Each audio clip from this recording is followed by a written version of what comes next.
What's up mga kalibak? Magandang araw. Ngayong araw po nga tara samahan niyo muna ako din sa mga ilang gawain din sa bahay. Guys, nakabili tayo ng isang pirasong bangos.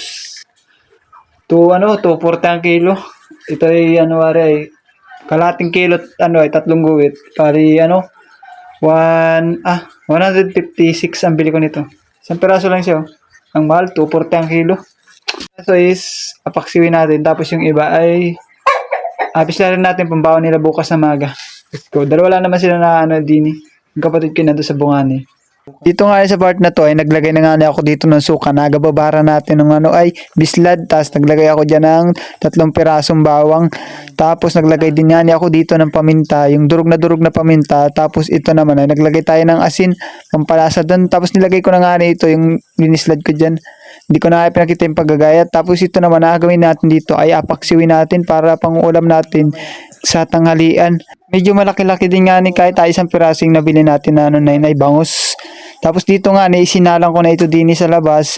Tapos habang nakasalang nga yan ay nagugas-ugas na nga ako din. Sobrang dahil nga namin hugasin. Tapos kung dito magugas ay sakto ngalit na luto na yung ating paksiw na bangus. Kumain na nga ako dito ng tanghalian. Tapos yung hapon nga may dumating na nagabinta ng mulador. 150 lamang nga ng kilay. Bubili nga si Papa.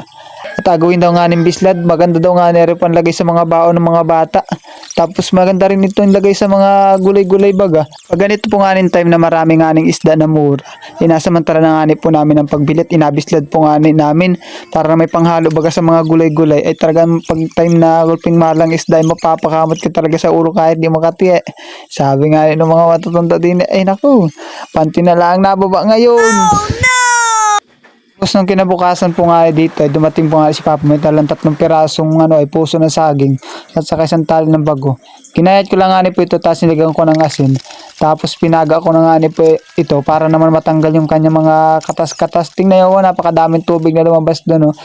Tapos dito po nga tinanggal ko na ng part ng mga tigas yung gitna ng bago para naman malinis na natin at may halo na natin sa gulay itong bago na ito. Yan nga po ang bago po ang tawag namin dito niya sa Marinduque. Hindi ko alam po kung ano tawag sa inyo niyan. Comment nyo nga po kung anong tawag baga sa inyo niyan. Nang malaman baga namin din naman.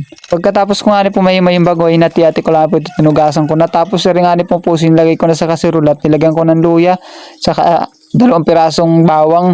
Tapos ito po sinalong ko na din sa labas. Para naman yan ay mapakatiyan na natin. Nilagyan ko lang po tubig. Tapos nagkayod lang po ako dyan ng isang buong niyog para panggata natin do sa ating gulay.